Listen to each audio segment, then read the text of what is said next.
पुण्यातील वाढत्या गुन्हेगारीवरून मुख्यमंत्री देवेंद्र फडणवीस आणि उपमुख्यमंत्री अजित पवार यांनी गुंडांना कारवाईचा थेट इशारा दिला होता. पाहूया. इंडस्ट्रीकडनं तक्रार येते की आम्हाला त्रास दिला जातोय, आम्हाला ब्लॅकमेल केलं जात आहे, आमच्याकडनं वसुली केली जाते. हे काहीही झालं तरी खपवून घ्यायचं नाही.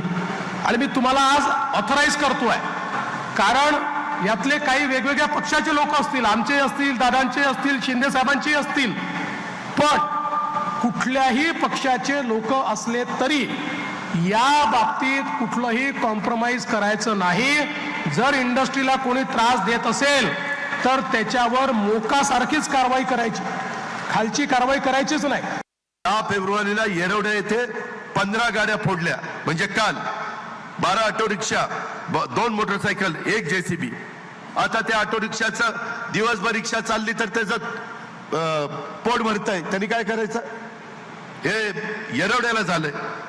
एक आरोपी पकडला, अहो पकडल्यावर त्याची धिंड काढा, त्याची अशी धिंड काढा की सगळ्या शहराला कळलं पाहिजे की चुकल्यानंतर कायदा किती श्रेष्ठ आहे.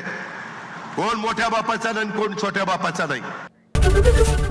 एबीपी माझा, उघडा डोळे बघा नीट.